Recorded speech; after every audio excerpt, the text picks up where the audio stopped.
bagaimana proses pelatih tersebut belajar kita tidak tahu, dan mungkin tidak sesuai dengan kita. Sesuai dengan orang lain belum tentu sesuai dengan kita. Jadi pembelajaran dengan banyak pelatih itu sebetulnya lebih efektif selama teman-teman bisa tahu mana yang lebih cocok bagi teman-teman, apakah cara pelatih A, cara pelatih B, atau cara pelatih C.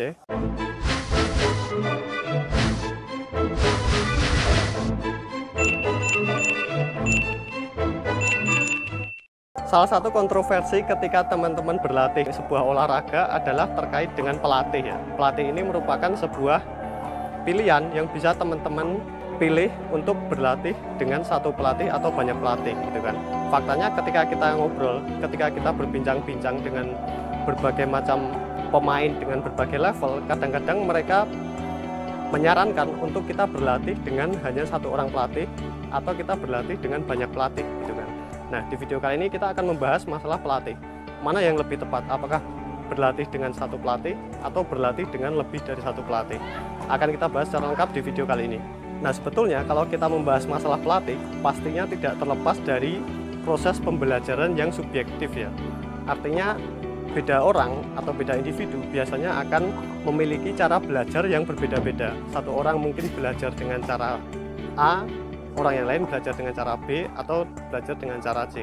Tetapi goalnya sama, tujuannya sama, adalah mencapai pukulan tenis baik itu forehand maupun backhand yang sesuai dan yang tepat gitu kan untuk kita lakukan. Permasalahannya adalah cara yang digunakan oleh masing-masing pelatih itu kadang berbeda-beda, karena proses pelatih tersebut belajar dulunya ketika mereka masih dalam fase belajar itu juga berbeda dengan yang kita lakukan ketika kita fase belajar gitu kan. Nah, perbedaan ini sifatnya subjektif. Kenapa subjektif? Karena beda orang itu biasanya mereka punya perbedaan yang signifikan antara gerakan-gerakan atau kemampuan-kemampuan yang mereka miliki.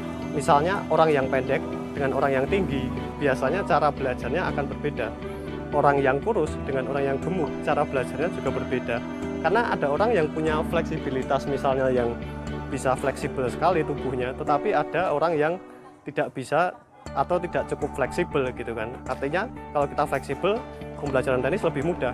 Tapi kalau kita tidak fleksibel dalam hal gerakan yang kita lakukan dengan tubuh kita, prosesnya mungkin akan sulit gitu. Proses belajar dari masing-masing pelatih ini akan menghasilkan cara mengajar yang berbeda-beda juga.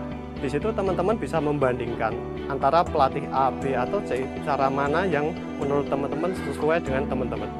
Jadi tidak perlu khawatir belajar aja dari satu pelatih gitu kan, karena pelatih itu pasti belum tentu juga, karena bagaimana proses pelatih tersebut belajar kita tidak tahu, dan mungkin tidak sesuai dengan kita. Sesuai dengan orang lain belum tentu sesuai dengan kita. Jadi pembelajaran dengan banyak pelatih itu sebetulnya lebih efektif selama teman-teman bisa tahu mana yang lebih cocok bagi teman-teman, apakah cara pelatih A, cara pelatih B, atau cara pelatih C. Meskipun nanti hasilnya sama, tujuan dan goal dari pelatih ini sama, tetapi proses untuk mencapai goal itu akan beda-beda antar pelatih. Nah, kenapa saya bilang seperti ini? Karena saya berlatih dengan banyak pelatih ya, dan cara yang diterapkan oleh pelatih 1, 2, dan 3 itu beda-beda. Ada yang cocok, ada yang tidak cocok, ada yang lebih cepat ketika kita mempelajari cara pelatih A, B, atau C, ada yang lebih lambat. Untuk bisa mencapai tujuan tersebut, caranya berbeda-beda antar satu pelatih dengan pelatih yang lain.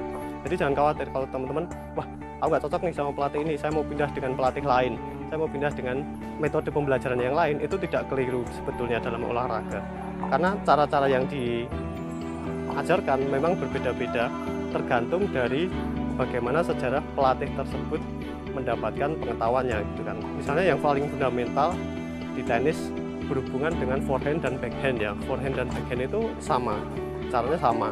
Ada yang disebut dengan backhand satu tangan atau one-handed backhand, di mana kita melakukan backhand dengan satu tangan seperti ini.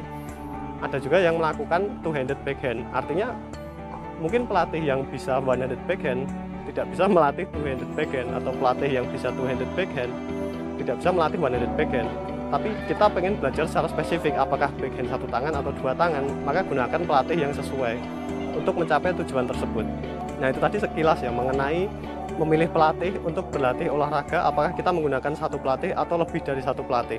Kalau cara pelatihnya memang sesuai dan lebih efektif untuk teman-teman, tidak ada salahnya untuk menggunakan. Tetapi kalau tidak sesuai, teman-teman bisa berpindah ke orang yang lebih sesuai dengan metode pembelajaran yang lebih bisa diterima oleh teman-teman. Jadi tidak masalah misalnya pun teman-teman menggunakan lebih dari satu pelatih, karena tujuannya sama, tapi prosesnya bisa berbeda-beda. Nah, itu tadi sekilas ya video mengenai bagaimana kita berlatih dengan satu atau lebih pelatih ketika berolahraga tenis. Tidak ada yang benar dan tidak ada yang salah. Permasalahannya adalah metode dan cara apa yang berhasil untuk kita mungkin tidak berhasil bagi orang lain, atau yang berhasil untuk kita adalah cara yang lebih cocok dengan pelatih yang lain, seperti itu. Terima kasih sudah menyaksikan, semoga informasinya bermanfaat. Di video selanjutnya kita akan membahas lebih dalam mengenai teknik forehand olahraga tenis, teknik serve, dan juga teknik backhand. Terima kasih sudah menyaksikan, semoga informasinya bermanfaat.